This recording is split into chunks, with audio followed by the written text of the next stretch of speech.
Wilber, ¿estamos en una crisis inmobiliaria? Pues más que una crisis, son etapas en las que estamos atravesando. Estamos en un permanente y constante cambio. Por eso es que a lo largo de estos años, Wilber, se han ido muchos asesores inmobiliarios. ¿Y a qué se atribuye todo esto? Te puedo decir que estos ciclos de entrada y de salida de gente han sido repetitivos en los últimos años, obedecen a que justamente no todos llegan con la filosofía, la vocación, la preparación y la capacidad de adaptación para entender que este es un tema de largo plazo.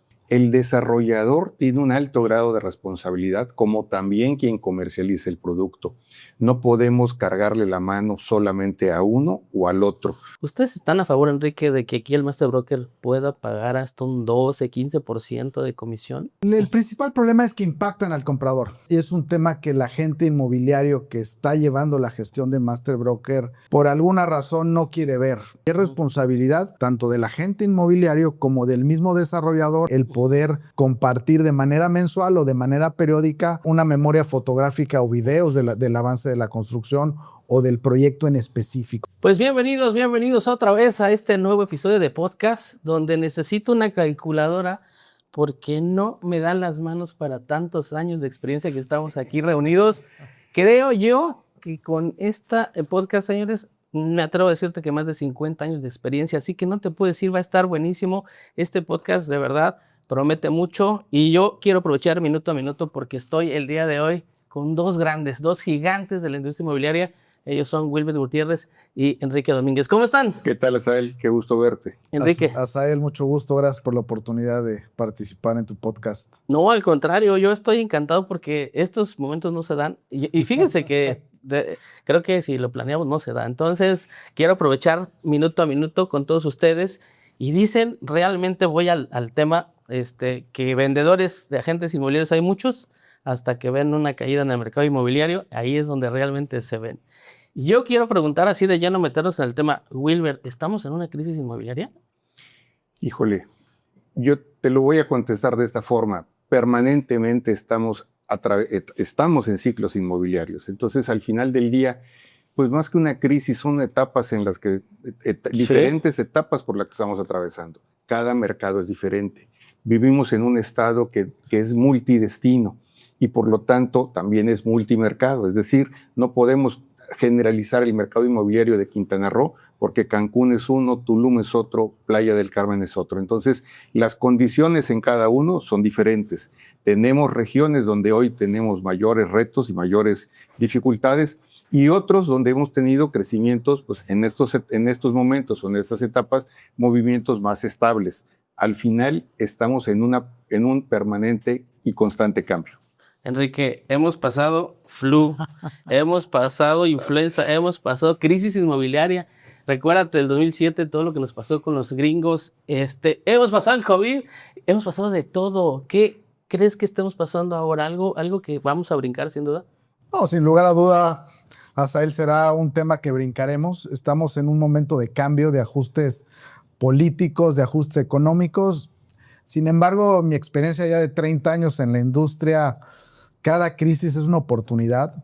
Posiblemente hay productos que no se han absorbido en el mercado, que se planearon con cierta visión 2019 y hoy están en una etapa madura comercial y no están respondiendo. Sin embargo, podemos ver movimientos de ciertos inventarios, obviamente a precios más atractivos, lo que detona compradores de otro perfil y pues son hoy los que creo que son los ganadores del mercado, ¿no? Entonces, veamos cómo es estos momentos de cambio como oportunidades y de las cuales siempre hemos logrado salir adelante sin ningún problema. Sin duda, creo que yo a ustedes los conocí en una etapa difícil, incluso cuando yo siempre he platicado nuestra historia allá en el famoso ese local de la Constituyentes, que ya para no decir marcas, pero han sido grandes retos. Claro que sí, tienes toda la razón, estoy de acuerdo. Yo como financiero, toda crisis es una oportunidad. De hecho, si a alguien nos fue bien, fue a nosotros en el COVID.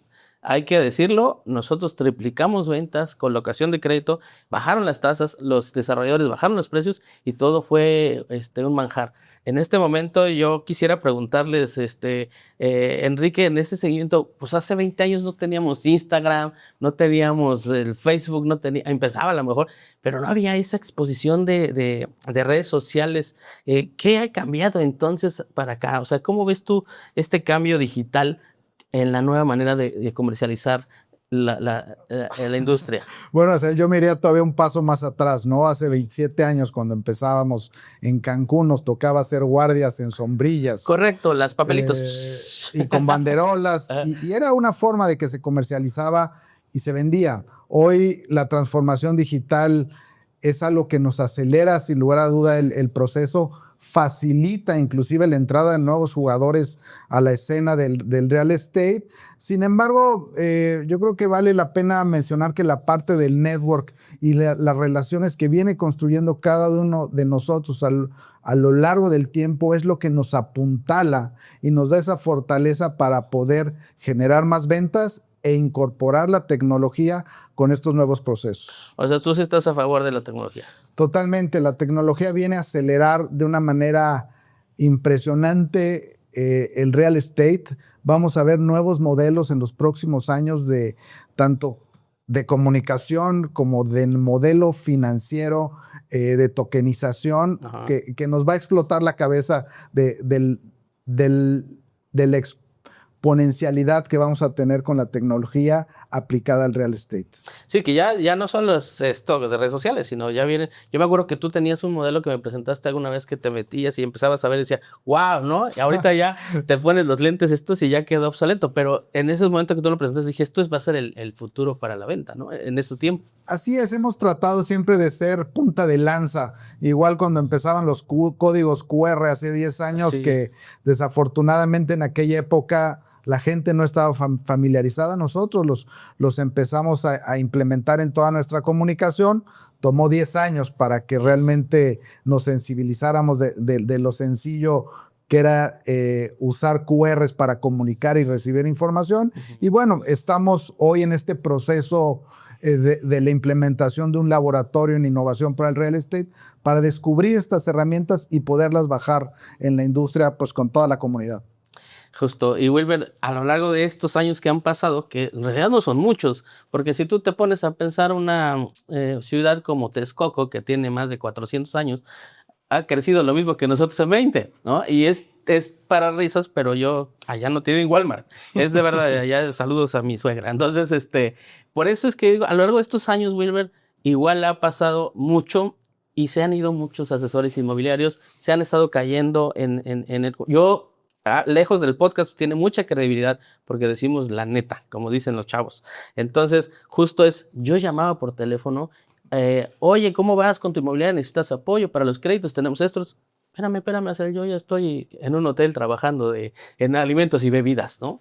Este tipo de cosas está sucediendo. ¿Y qué se atribuye todo esto? Pero a ver, yo te diría, esto está sucediendo hoy y sucedió también hace 20 años. Ajá. Es decir, yo recuerdo la crisis que tú mencionabas hace un rato del 2007 y me tocó ver cómo cerraron muchas agencias y me tocó ver en el 2008, 2009 cómo migró mucha gente. Eso que estamos diciendo hoy, lo escuchamos en ese entonces y también hubo mucha migración de personas que estaban en la industria en ese momento y que no tuvieron la capacidad de adaptación para sobrevivir las situaciones en ese momento. Hoy las volvemos a repetir, es decir, en aquel entonces recuerdo bien que decíamos, esta es una depuración natural del mercado. Transcurren los años, vuelve nuevamente, regresamos al tema de los ciclos, vuelve nuevamente un tema de crecimiento en la industria, se vuelven a incorporar nuevos actores, nuevos desarrolladores, nuevos vendedores, en cantidades quizá mayores a las que el propio mercado debería haber podido aceptar.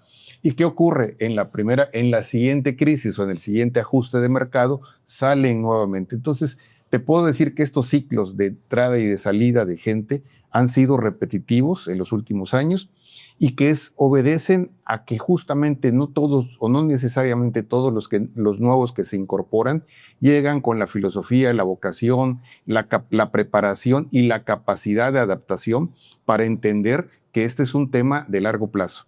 que este es un tema que necesitamos estar muy bien preparados para poder sortear y sobrellevar los diferentes ciclos económicos que nos va a tocar vivir. Cuando la gente entra atraída solo por las ganancias rápidas o las supuestas ganancias rápidas, Ahí porque habría que ver, aclararlo en ese sentido, o los grandes montos o los grandes volúmenes de dinero, y cuando se dan cuenta que no necesariamente es como ellos en algún momento pudieron haberse imaginado, y que también se requieren de más elementos que simplemente una cara bonita y la buena presencia, entonces es cuando empiezan a hacerse este tipo de ajustes y la gente pues acaba regresando probablemente a los lugares de origen o simplemente cambiando de actividad porque no tuvieron la preparación suficiente para enfrentar los retos que implica una industria que demanda alta preparación en la gente. Pero entonces, Enrique, ¿se quedan los buenos? ¿Qué está pasando? ¿Qué hay que hacer? Sí, sin lugar a dudas se queda la gente que ya tiene un track, que ya tiene una infraestructura y que se ha venido preparando, ¿no? Y que yo creo que lo más importante y que participa. Hoy habrá mucha gente que no le interesa qué está pasando en nuestra comunidad inmobiliaria y los que han permanecido han estado participando, ¿no? Por un lado, caso de Wilber, que es hoy presidente de AMI, otras asociaciones y otros players que han de alguna manera venido construyendo una carrera en el sector inmobiliario, son los que veo que van a tener una permanencia. Y en ese sentido, yo ya vi muchos pasar, voy a ser sincero, no voy a decir nombres, pero sí, mucha gente que improvisó, porque esa es la palabra, ¿no? Pero también, perdón, pero prostituyó el mercado, ¿no? Porque dicen que, no, pues, ¿qué vamos a hacer? Pues vamos a vender casas, pues total, ¿qué puede ser difícil, no? A esto me retumba la cabeza y a veces hasta digo, ya no tengo pelo, amigo, pero créeme que me jalo los pelos. Entonces, a eso queremos ir, ¿no? ¿Qué va a pasar en este futuro? No sé si para ustedes sea cierto o incierto, pero platicamos mucho, el desarrollador que ya no está entregando, que prometió, que vendió la preventa, ¿de quién entonces va a ser un poquito la responsabilidad? Si del broker que le vendió, si del desarrollador que no entregó. ¿Qué va a pasar, Wilber? ¿Qué estamos enfrentando en esta situación cuando te dicen, ya no te voy a entregar? Pues mira, yo creo que somos corresponsables. Hay que empezar por entender eso. El desarrollador tiene un alto grado de responsabilidad, como también quien comercializa el producto. No podemos cargarle la mano solamente a uno o al otro. Durante mucho tiempo nos enfocamos solamente en la parte comercial y se hablaba mucho de evitar los fraudes por parte de los asesores inmobiliarios. Hoy tenemos que hablar también de los eventuales fraudes de algunos desarrolladores, pero en uno y en otro caso, el común denominador es la palabra que tú dijiste, la improvisación, o ese afán, insisto, en ver en el dinero per se, su único motor. Y no estoy en contra del dinero, simplemente que además del dinero hay cosas, el dinero va a llegar siempre como una consecuencia del trabajo bien hecho, de los valores, de los principios, ¿de acuerdo? Por supuesto que todos trabajamos de alguna manera por obtener una utilidad y una ganancia, pero hay que entender que para poder llegar a ella hay que lograrlo de una manera ética, transparente, pensando y cuidando los intereses también de todos los involucrados, o sea, del comprador y del vendedor. Me ha tocado de repente en operaciones sencillas de corretaje, ver cómo los mismos asesores de repente, con tal de lograr una renta o una venta, le castigan el precio a las propiedades. No hay ni siquiera un esfuerzo por tratar de justificar lo que realmente vale, porque se les hace más fácil reducir el valor de la propiedad que tratar de justificar o explicar por qué vale lo que se pide. Ese tipo de cuestiones, de repente, no estoy diciendo que necesariamente estén mal, pero sí lo son o sí lo están cuando se hace únicamente para lograr una comisión rápida y fácil y no necesariamente porque se esté justificando el trabajo. Entonces, hay que entender ese tipo de cuestiones. El dinero es importante, pero sí, solo sí va a llegar como consecuencia de un trabajo profesional y bien hecho. Si no es así, al final del día va a derivar en que tarde o temprano las cosas van a salir mal. A ver, Enrique, ustedes son master brokers, ya lo fueron, ya fueron de todos los pasos que se tienen que seguir. yo creo que sigue desarrollar. Y yo he platicado con desarrolladores de Querétaro, de otros estados, y pagan 3, 4%, ¿no? Un master broker, como tal. ¿Ustedes están a favor, Enrique, de que aquí el master broker pueda pagar hasta un 12, 15% de comisión? Que de ahí se venda al otro broker y el otro broker le pague el 8% y así se va. Esto está bien. El principal problema es que impactan al comprador. Y es un tema que el agente inmobiliario que está llevando la gestión de master broker por alguna razón no quiere ver.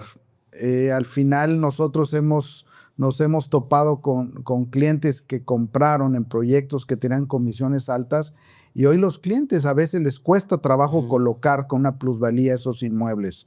Yo no estoy de acuerdo en esas comisiones, sin embargo los modelos de negocio de los desarrolladores sabrán cómo los llevan a cabo y nosotros buscamos tener un equilibrio en planteamientos de proyectos donde nosotros coordinamos el tema comercial. A mí la palabra master broker no es un término que me gusta ya mucho utilizar. Creo que se ha abusado demasiado, han abusado con los desarrolladores y muchos de estos proyectos con esos tipos de comisiones, pues hoy están teniendo problemas financieros para llegar a la culminación de estos mismos proyectos. Es decir, yo como broker ya vendí, ya cobré una preventa, ahí nos vemos y si se entrega, pues qué padre, y si no... Es que de hecho yo agregaría, cuando uno ve una comisión tan alta, deberíamos tomarlo como una red flag. Una red flag, claro. ¿Por qué razón? Porque al final del día es un proyecto que se está financiando de las ventas. Eso no necesariamente es malo. Sí, solo sí, si depende exclusivamente de ese financiamiento. Es decir, cuando solamente estás esperanzado a que el financiamiento del proyecto se derive de la comercialización, pues estás hablando de un proyecto que no tiene la solidez, de un desarrollador que no tiene la solidez financiera suficiente o necesaria para poder garantizar que va a sacar el proyecto adelante, a pesar de que la proyección de las ventas no sea la esperada. Claro. Que eso es muy, digamos, tristemente es más común de lo que a veces quisiéramos. El mercado o los mercados han cambiado. Sí. Tú iniciaste la conversación preguntándome si estábamos en una crisis. Te di una respuesta que no fue precisamente muy concreta, porque al final del día las crisis, la palabra crisis de repente le da mucho temor a la gente y hay que entender que vivimos en una eterna crisis o en una crisis permanente si entendemos como crisis procesos de cambio constantes. Si entendemos como crisis eso, todo el tiempo estamos en esos procesos. Hay que entender que hay momentos en donde se exacerba un poco más, hay momentos en que disminuye, hay momentos en que vivimos etapas de crecimiento. Pero la verdad, todos los seres humanos vivimos en una permanente y constante movimiento y cambio. Entonces, dicho esto, cuando tú tienes un proyecto que no tiene la solidez financiera suficiente y estás dependiendo exclusivamente de las proyecciones de venta, pues estás incurriendo en un riesgo probablemente mayor del que debería de ser. Que dicho, o sea, la gente que nos ve usa un lenguaje mucho más coloquial y lo estamos transmitiendo tal cual es. Pero a ver, de que si yo compré mi propiedad en preventa para Tulum 2028, ya pagué mi enganche, ya pagué mi 30, estoy pagando mensualidades, ¿debo preocuparme por si me entregan o no? Mira, yo veo, hay que estar atento a los proyectos. Yo creo que un tema muy importante es la comunicación que llegan a tener los desarrolladores, los reportes mensuales, el avance de obra. Okay. Yo creo que si tú vienes viendo como usuario final estos avances, no tienes por qué preocuparte. Vemos proyectos que se han terminado tanto en Tulum como de Playa del Carmen, otros que están en un proceso tal vez con un delay en los tiempos de construcción, pero vienen reportando a los propietarios. Inclusive, si el proyecto como tal trae un delay muy extenso, pues bueno, ya es responsabilidad de los desarrolladores hacer los debidos planteamientos a los compradores. Recordemos algo muy importante, el proyecto perfecto no existe. Okay. En el real estate. Entonces, partiendo de esa base, es importante que nosotros como profesionales inmobiliarios y como desarrolladores podamos comunicar a nuestros tanto inversionistas como compradores, el estatus del avance de obra y la situación jurídica que viene avanzando en el proyecto a lo largo de la vida para poder culminar con las entregas y la escrituración. Claro. Es decir, estás haciendo algo súper importante. Yo como comprador tengo el derecho de conocer los avances de obra de la carpeta jurídica, la carpeta técnica, al 100%. Totalmente, estás en tu derecho y es responsabilidad tanto del agente inmobiliario como del mismo desarrollador a través de sus áreas de administración el poder compartir de manera mensual o de manera periódica una memoria fotográfica o videos del avance de la construcción o del proyecto en específico. Yo creo que eso hoy es un tema que algunos desarrolladores lo vienen haciendo de manera puntual y va a darles una mayor credibilidad para poder tener clientes recurrentes del mismo network de estos compradores que ya están dentro de los proyectos. Y yo ahí te agregaría algo, te diría, allá también entra en juego la credibilidad, el respaldo de la parte comercial. Okay. ¿Cuántos de nosotros o cuántos de los asesores o agentes inmobiliarios tienen la capacidad y los tienen lo suficientemente bien puestos para poder decir, yo avalo y doy mi palabra que este es un desarrollo que vale la pena comercializar o que vale la pena comprar? Entonces, ahí a mí también te vas dando cuenta de la capacidad, uno, del conocimiento de la gente y la otra, de la corresponsabilidad que uno puede llegar a tener en un proyecto de estos. Entonces, ojo, no todo mundo se atreve a comprometerse en un proyecto comercial, porque no todos los proyectos comerciales están como para hacerlo, o no todos los agentes inmobiliarios tienen el conocimiento suficiente para poder hacerlo. Ahí está el detalle, dijo Cantinflas. Yo que soy un mortal, que quiero comprarme mi casa, ¿cómo voy a saber si mi asesor inmobiliario es bueno y si mi desarrollador es mejor? ¿Qué me aconsejan? Mira, yo veo hoy a través de Sedetus se ha consolidado el Consejo Inmobiliario Estatal que formamos parte, donde venimos impulsando el tema de la matrícula de la mano con la autoridad. Hoy hay una ley inmobiliaria. Entonces, el paso número uno que tiene que tener cualquier inversionista comprador es validar con quién está tratando, si tiene matrícula o no tiene matrícula. Simplemente por ya contar con una matrícula tenemos ciertos principios de ética y de procesos que tenemos para validar los proyectos o los inmuebles que comercializamos. Entonces yo creo que es todavía un vacío que existe en medios de comunicación, la importancia de trabajar con gente matriculada hoy en Quintana Roo. Matriculada y asociada, porque también es cierto que la gente y lo comentábamos hace un momento antes de entrar al aire, que estábamos hablando de que la gente, por el hecho de matricularse, damos por sentados que son profesionales, y no estoy diciendo que no sea el caso, ojo, sin embargo, no es suficiente. Al final nosotros vivimos en una comunidad, o deberíamos de fomentar la creación de una comunidad en donde nos autorregulemos y nos autocuidemos.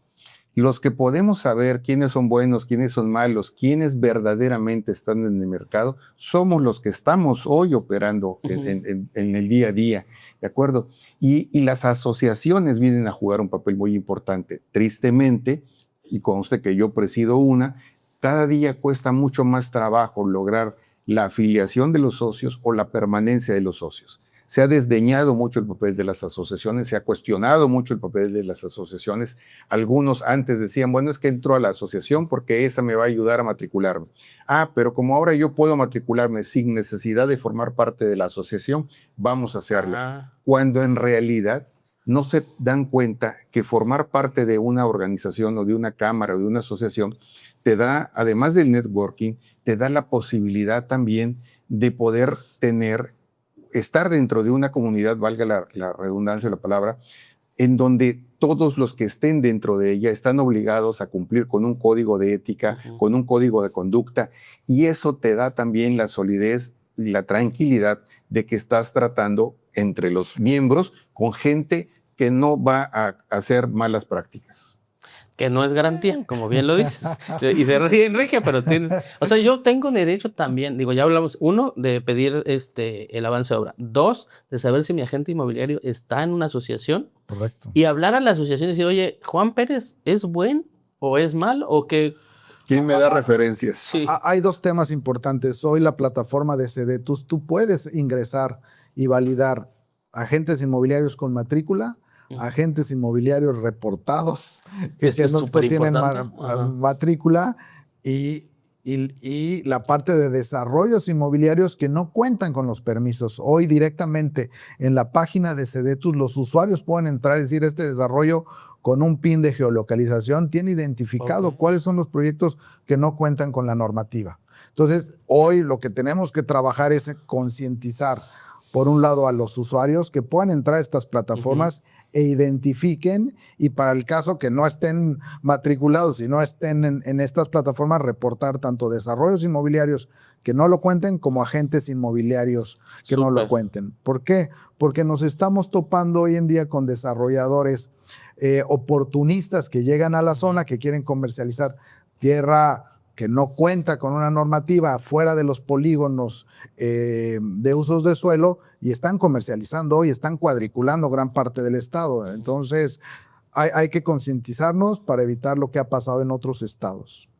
Y aportando y abonando un poquito más, porque quería yo saber, creo que el 90% o hasta más asesores inmobiliarios no saben lo que me platicabas del Consejo Inmobiliario. Platícanos un poquito más.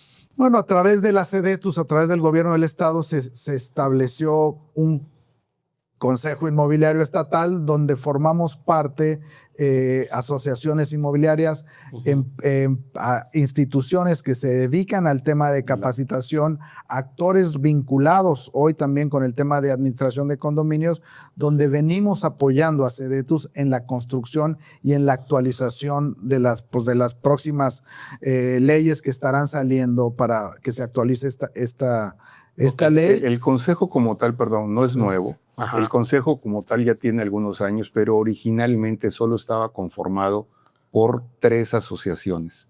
Originalmente así nace, ¿de acuerdo? Y es a partir de los últimos 3 años, más o menos, 4 años en esta última administración, donde se fortaleció de alguna manera ampliando el número de miembros o de participantes. Hoy en el Consejo Inmobiliario estamos alrededor de unos 25, 26 actores, cuando hace 10 años éramos 3. Entonces, eso también te habla de una mayor inclusión y una mayor participación dentro del Consejo, que entre otras cosas tiene justamente la finalidad pues, de proponer algunas de las iniciativas que puedan incidir en el mercado. O sea, y es una manera a través de la cual el Estado pues, se puede retroalimentar de lo que está pasando en el sector. La verdad, se los juro, yo no lo sabía, me declaro ignorante. Entonces ahí tache para mí. Pero digo, te puedo apostar que el 90% de asesores tampoco lo saben y qué bueno que lo dicen. Se pueden incluso acercar, ver ustedes con más información de esto, ¿no? Sí, nosotros, venimos generando contenido y lo venimos subiendo a la plataforma de Sedetus y esta a su vez permea en toda la comunidad. Entonces, aquí en Playa del Carmen, Wilber, tu servidor y un par de personas más formamos parte del consejo. Hoy lo que estamos buscando es empujar nuevas iniciativas, empujar el tema de la fiscalización de agentes inmobiliarios y la fiscalización de proyectos inmobiliarios, como hablamos hace un momento, que no cuentan con los permisos con el fin de evitar del tema de fraudes que, pues bueno, ha tenido una resonancia negativa en los últimos 2 años aquí en la zona. Perfecto, pues qué bueno acercarse. Y en este mismo tenor, pues yo tengo que aprovecharlos y preguntarles, y si por ejemplo hubiera una persona que va iniciando en este momento su carrera como agente inmobiliario, imagínate Wilber, pues todavía está ahí aprendiendo y ahí va, ¿qué consejos le darían ustedes de verdad? Pues Dedícate a otra cosa. Yo te voy a dar uno que además es muy simple, pero muy básico y muy importante. Una es, primero, que trate de hacerlo a través de alguna agencia establecida con alguien que ya tenga. Claro. Que ya tenga experiencia. Estoy de acuerdo. A ver, trate de encontrar un mentor, ¿de acuerdo? Eso es importante. Y al mismo tiempo que se pueda acercar a una asociación. En AMI, por ejemplo, tenemos un diplomado, que es un diplomado en comercialización inmobiliaria, y yo te diría que está precisamente diseñado para todos aquellos que de alguna manera, pues no necesariamente que sean principiantes, pero que están de alguna forma como iniciando o comenzando dentro de todo este mundo, porque abarca una cantidad importantísima de temas, desde la parte comercial, legal, ventas, mercadotecnia. Yo doy mi clase. fideicomiso, por supuesto. Entonces, el área financiera. Entonces, hay una cantidad importante de cosas, de temas que se deben de conocer. Entonces, la preparación es fundamental. El tener o el nutrirse de la experiencia de otras personas también es fundamental. Ojo, hay que saber a quién le aprendes qué cosas, ¿verdad? No, por supuesto. Porque luego también de repente empiezan a aprender puras malas prácticas, ¿no? Justamente es entender que hay que apoyarse, apalancarse. Hoy hay una gran facilidad para incorporarse al mercado. Hoy hablamos mucho del tema de las marcas personales y no tengo absolutamente nada en contra de aquello. Sin embargo, se pierde de vista que más allá del éxito mediático que cada uno pudiera tener y de la facilidad que pueda uno tener para proyectar su imagen y comercializar inmuebles, se necesita un profundo conocimiento legal, financiero, etcétera, etcétera. Entonces, una cosa no quita la otra, es decir, no soslayemos el conocimiento y la experiencia solamente por darle valor o sobrevalorar la exposición que pudiera uno tener en redes y en medios y asumir que solamente por eso ya uno es un profesional inmobiliario. Yo creo que hay que tener un equilibrio entre ambas Pero cosas. sobre todo, diría Wilber, Enrique, un poquito de honestidad, y sobre todo, porque me han tocado muchos compañeros de ustedes que, pues, lamentablemente, perdón, lo digo como es, se creen mucho y no saben qué es un predial, ¿no? De verdad, ahí, pues creo que podríamos incurrir en esta educación financiera, en todo lo que lleva la carrera, y también pues poner un poco de humildad, que esa es la palabra correcta, para que ellos puedan ir aprendiendo a lo largo de este tiempo, porque no solo es ir a abrir una puerta y pásale, ahí están 2 recámaras, ¿no, Enrique? Totalmente, es una carrera, una profesión que tienes que tener una vocación para llevarla a cabo. Hoy, lo que hablábamos hace un momento, el tema de la tecnología y las nuevas herramientas, pues dan la capacidad de exponenciar de alguna manera la actuación y el real estate. Yo creo que no es malo, sin embargo, en el momento que se puedan unir las dos fortalezas de ser un profesional con una buena... con buenas tablas para poder comunicar, yo creo que esa va a ser la fórmula perfecta y la fórmula ganadora, pues incorporando todas estas herramientas, ¿no? Sí tener cuidado con la gente que habla demasiado en estos medios de comunicación, porque bueno, viene también esa fiscalización a través de estos medios de validar que también cuenten con estas certificaciones o matrículas inmobiliarias, donde pues bueno, ahí vamos a ver quién actúa mejor. Eso es cierto. Eso estuvo bueno. Oye, mira cómo se nos fue el tiempo súper rápido. Es que de verdad hay tanta carnita que sacar. Ojalá, no sé, podríamos hacer 10 episodios, si ustedes me lo permiten. Yo creo que hay mucha información. La gente lo va a agradecer. Hay muchos asesores que van a estar viendo esto. Y cerrando con la pregunta al revés, si ya tienen ustedes un consejo que le puedan dar a ese asesor que ya está a punto de tirar la toalla, Wilber, y que dice, no, ya, o sea, esto no es para mí, se acabó, y que dices, ¿qué consejo le darías ya? Pues mira, oye, si ya tomó la decisión. Ya, no, está así la toalla, y ahora así, ya la va a tirar. Pues mira, la verdad es que le puedo recomendar que se puede dedicar a muchas otras cosas, ¿verdad? Pero al final del día yo creo que es un tema de introspección. Para tomar ese tipo de decisiones yo te diría, ¿qué es lo que lo llevó primero a incursionar y luego a determinar que no tuvo la capacidad? Sí. A veces pudo haber sido una mala circunstancia, pero en la gran mayoría de los casos creo que ha sido falta o es falta de preparación adecuada o de encontrar esa vocación, porque al final del día, si no tienes una vocación, si no tienes un gusto por lo que haces, Sí, de acuerdo. no importa de qué estemos hablando, tarde o temprano te va a llegar la frustración. Y cuando la frustración gana la pasión, pues ahí es donde tira la toalla. Enrique. Pues mira, yo creo que es muy sencilla la respuesta. El que esté a punto de tirar la toalla es alguien que está encerrado, que no sale y se para en una calle y se da cuenta de lo que representa el real estate en una economía. Hoy todo gira alrededor del real estate. Quieren hacer un proyecto turístico, necesitan una tierra. Se quieren divorciar, necesitan 2 casas. Se van a casar, Pues sí. necesitan una casa. Cierto. ¿Quieres poner un negocio? Tienes que rentar un local. Al final, toda nuestra economía, repito, se basa en el real estate y están a la mano los negocios. El chiste es tener esa visión y esas ganas de lograr esas vinculaciones de operaciones inmobiliarias y ver la oportunidad en cada terreno o en cada propiedad que se nos para enfrente. Excelente. No había visto esa analogía, me encantó. Si tienes que ir a comer a un restaurante, pues tienes que rentar. Lo que me diga requiere un real estate, o sea, requiere un bien raíz, poner un negocio, cerrar un negocio, vaya, cierras un negocio, llega otro inquilino, Pues sí. No tienes dinero, ¿qué es lo que primero que haces? Vendes tus activos, vendes tus terrenos, vendes más baratos o más caros, De acuerdo. pero al final está en cada esquina, en cada paso que das, hay un negocio inmobiliario. Entonces, veámoslo de esa forma.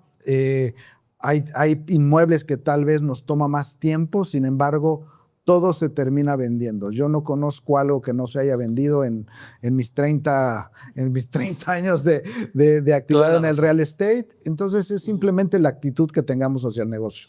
Y yo agregaría algo más también.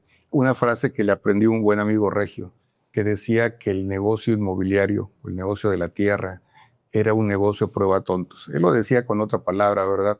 Pero al final del día, la metáfora o la analogía que él hacía es que aún en el momento, aún tomando tu peor decisión financiera o en un proyecto en donde hayas hecho una mala inversión, el tiempo invariablemente siempre se iba a encargar de ajustar las cosas y hacer que esa mala decisión que pudiste haber tomado en algún momento, finalmente se convirtiera en una oportunidad o te devolviera lo que hayas invertido. Entonces, decía él siempre, Sí, este es un negocio a prueba de tontos. Enrique, un libro que puedes recomendarle a los asesores inmobiliarios que tienen que leer. Ponerse a trabajar, salir a la calle y entender lo que es el real estate. El real estate vive de la mano con nosotros en cada día y yo creo que es la mejor herramienta para entender cómo generar negocios y tener muchas ganas y mucha hambre de salir adelante. Pónganse a trabajar, ya lo dijo Enrique. Y finalmente, Wilber, ¿algún consejo que quieres dar? Pues que al final del día encuentren cada uno de ustedes su pasión. En el momento que eso ocurra, dejarán de trabajar. Muy bien, dicen que el rico es el que menos necesita, ¿no? Entonces, pues ya está. Pues muchas gracias de verdad por este podcast buenísimo. Reitero, podemos hacer muchos más. Vamos a hablar de lo que sea, menos de real estate. Y nos la vamos a pasar bomba. Pues agradecemos mucho a usted que nos está viendo. No se le olvide dar aquí like, comente por favor las palabras que usted necesita. Ahorita, si usted quiere que regresen los señores aquí a charlar con nosotros, también coméntelo. Estamos pero muy orgullosos de haberlos tenido el día de hoy aquí con nosotros. Muchas gracias. Un placer. Gracias, Asael. Gracias, Enrique. Gracias, Wilbert. Un gusto compartir el espacio. Muchas gracias, igualmente. Hasta la próxima. Gracias.